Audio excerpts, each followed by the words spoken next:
just a brief introduction.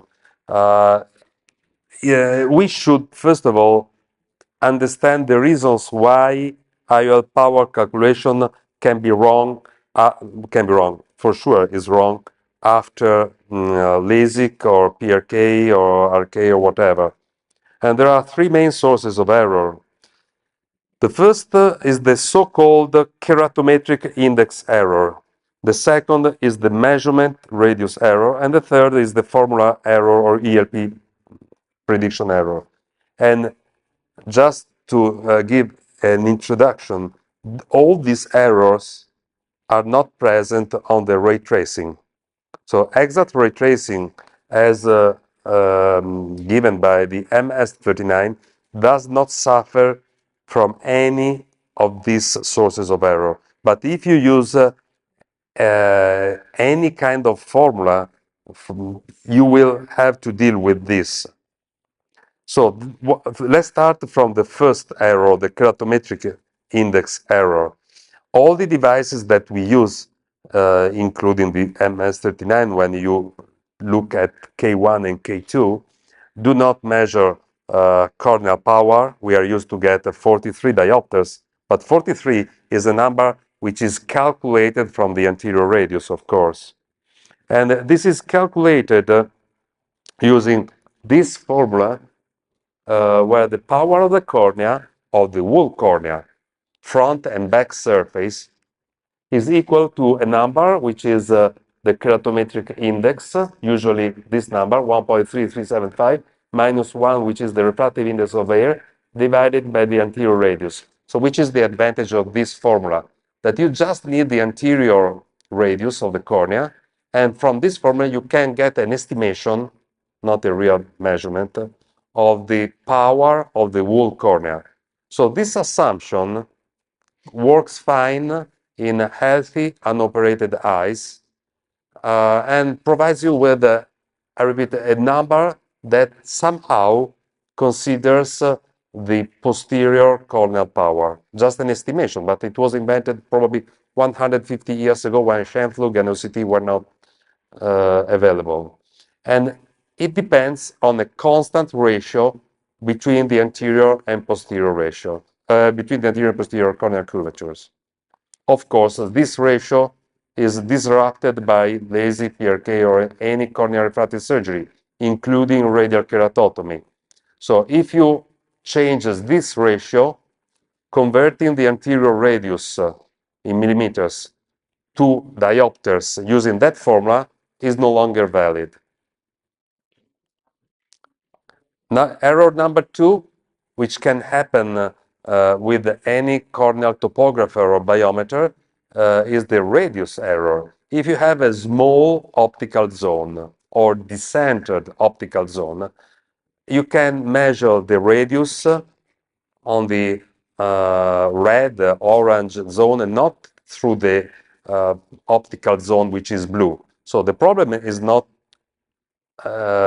present on the right, where you have a 6.5 millimeters optical zone in LASIK. But if you have a small optical zone, like you see on the left, this is an RK, but can happen also with all the PRKs, you will get a wrong millimeter radius, a wrong radius. So this is error number two. And we showed this is no more relevant when you have 6 to 6.5 millimeters optical zone. Error number three is the formula, the ELP error. Why? When you use the Hofer Q, Holiday 1, Holiday 2, SKT, Barrett, Hofer QST, EVO, and a lot of new formulas, you get the prediction of the ELP, the so-called estimated lens position, which is based on keratometry. But if you change the keratometry with the laser, the estimation and the prediction will get wrong. So if you have, at the beginning, before surgery, you have a 46, you get with the SRKT an ELP of 6.5 millimeters.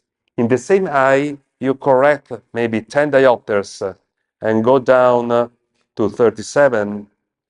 And of course, the ELP, which is based on keratometry, will change. But this is not true, of course. You can, the lens will always be in the same position. So this is error number 3, which was recognized by Aramberry and has been solved through the double K approach, which makes things quite complicated for everything. So at the end, when all these errors put together, if you have a myopic LASIK or PRK, lead to a hyperopic surprise, and the opposite when you had hyperopic treatments.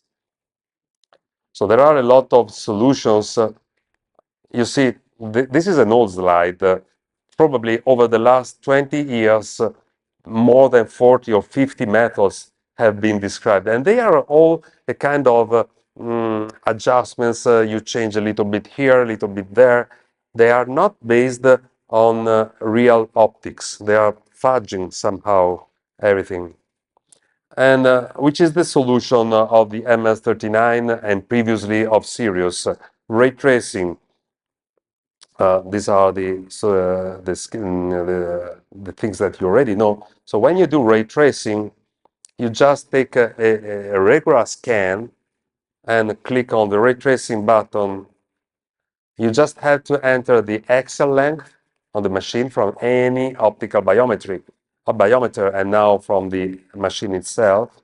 You have to adjust the target, 0 or whatever, and you can adjust the pupil diameter to 2.5 or 3 millimeters. You get different results and try to match to the photopic pupil size.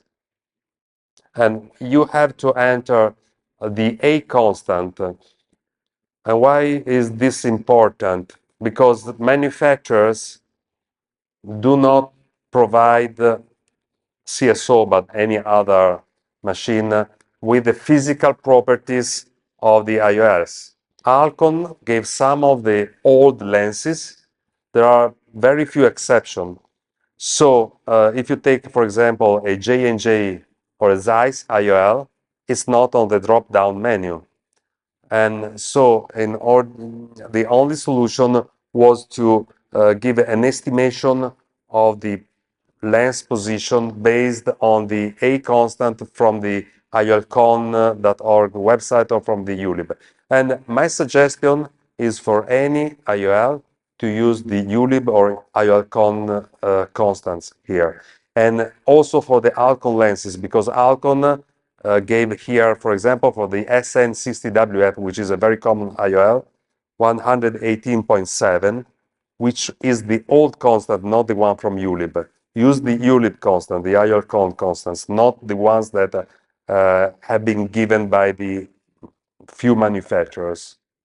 And then you get the prediction for the sphere or also for torics. And when you have to implant a toric after PRK or LASIK, I think this is, again, the best solution. And which are the results? Sorry, not yet the results. What is ray tracing? Ray tracing is just an application of the Snell's law for the refraction of the light rays coming from infinity parallel with so that they meet the epithelium are deviated according to the difference between the refractive index of air and cornea. They travel through the stroma, are deviated once they enter the aqueous, according again to the Snell's law, then go through the IOL, have the deviation due to the refractive index of the air, of the lens, to the curvature of the back and front surface of the IOL. So this is just physics. It's not something that was invented or like the keratometric index. And because all theoretical formulas that like the SRKT are based on false assumptions. The first one is the keratometric index I told before. But for example, all the old formulas, but also some of the new ones, like the Hoffer QST, for example, are based on the assumption that both the cornea and the IOL are thin lenses with no thickness. And this works fine in healthy, unoperated eyes, but not once the eye has been changed by the refractive surgery.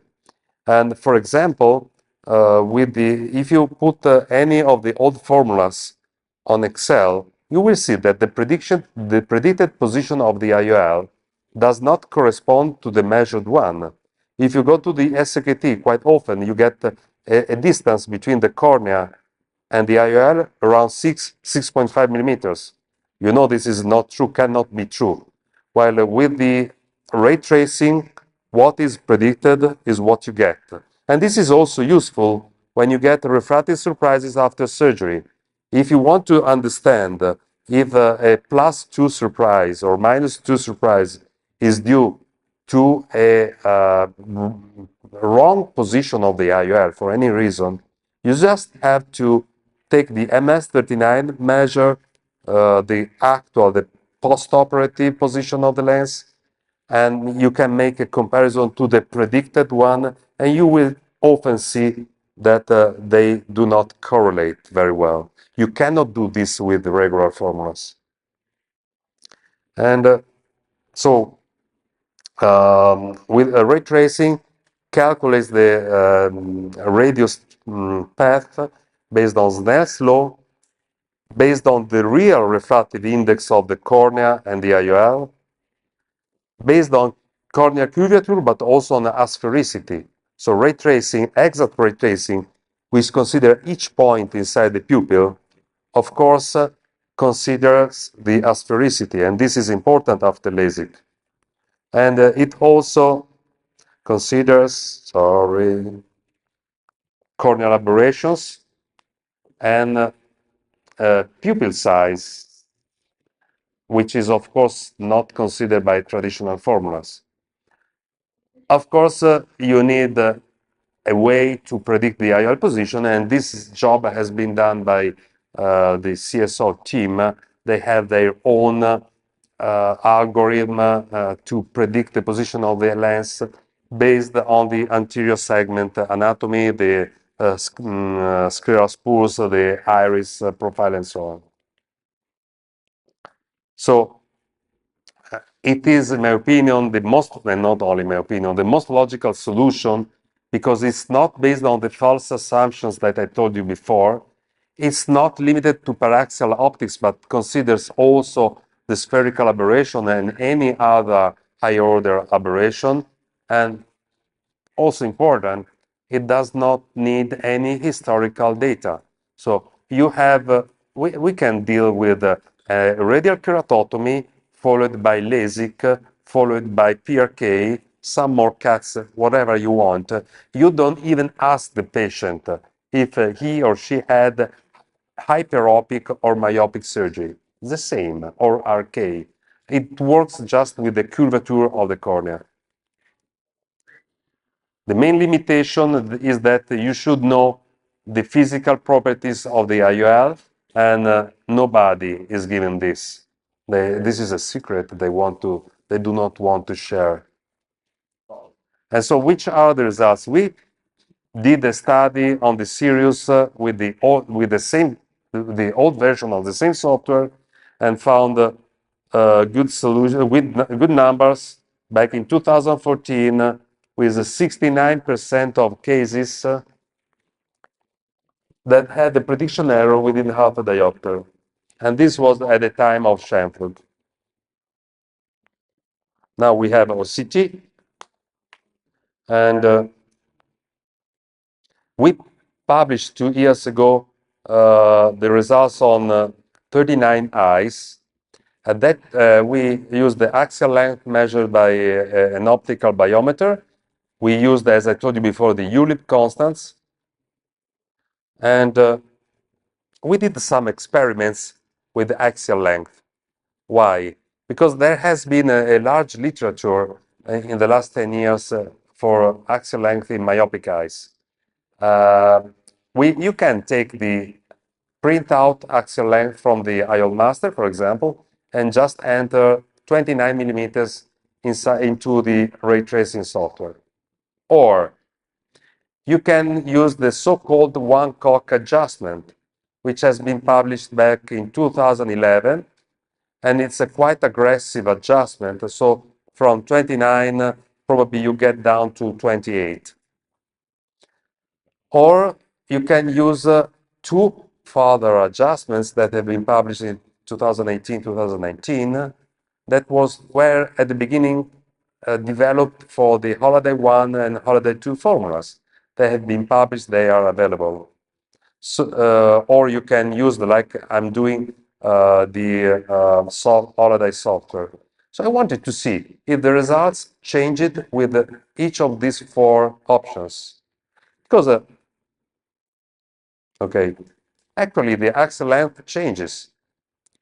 With the original in blue, we had in this 39 eyes sample 27.79 millimeters. And you see that the shortening with the one cock adjustment is quite strong, from 27.8 to 27.3 millimeters, half millimeter. And it is proportional, of course, according to the axial length.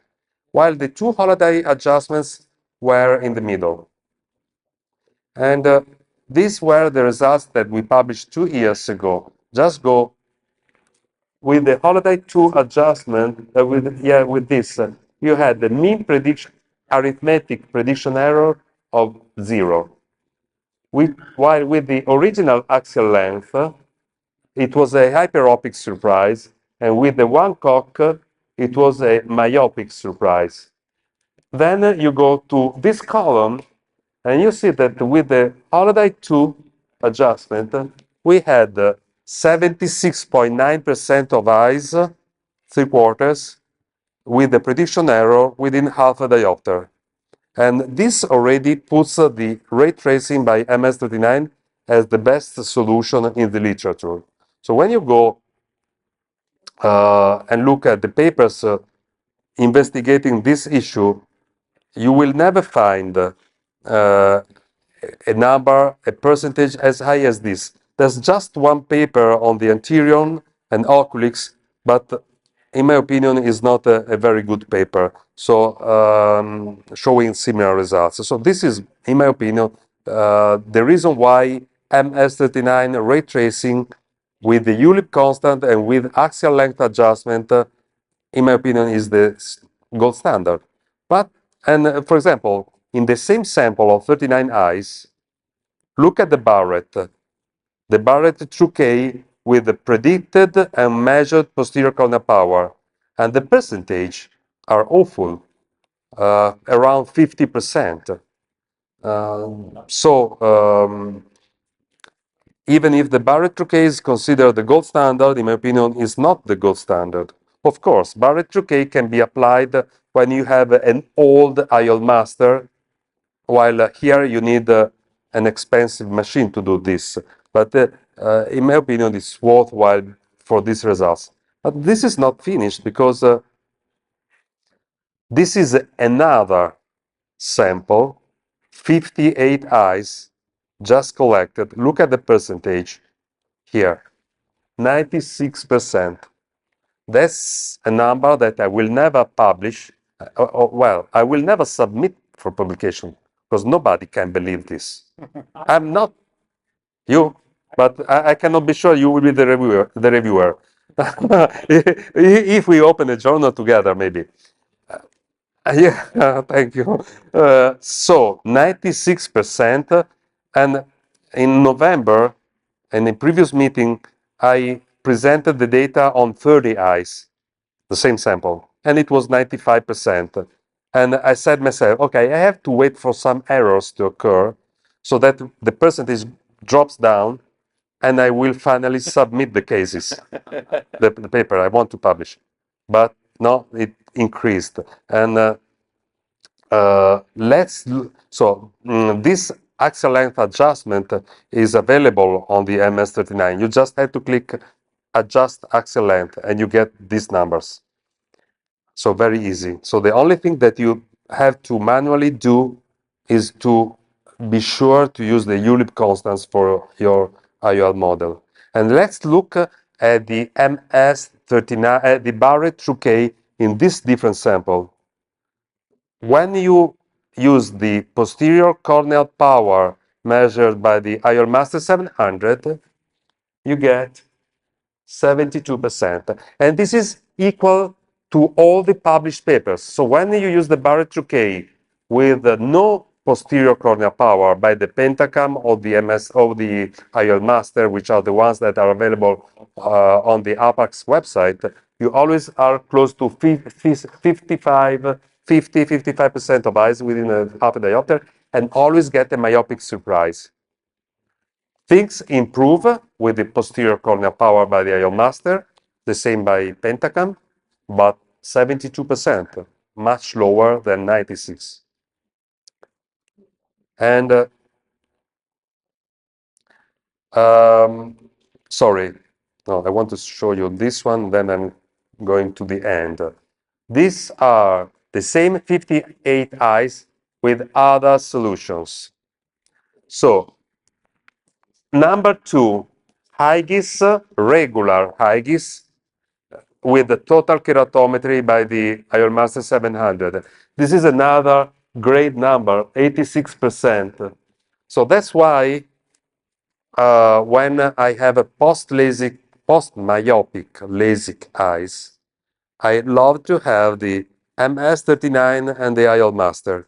If the numbers given by the Hygis total, combination of Hygis total keratometry and ray tracing, if they match, they are very close to each other, I really feel sure and can, if the optical zone is good, if the cornea good, I can implant even a multifocal IOL, because I'm quite sure about the results. If there's a difference, then I have troubles. The other good solution that are available today, as shown by this sample, are the Hoffer QST, either with the IOL Master or Pentacam posterior posterior curvature. Sorry. And then I got the results for the per DGS with total keratometry, still the same percentage, and slightly worse the Barrett and the Evo. So this is my ranking for formulas now. So just to conclude, you don't need, it's accurate. You don't need any calculator. You don't need any Excel file. You don't need any clinical history, and you get an impressive accuracy. And probably this was the end. Thank you.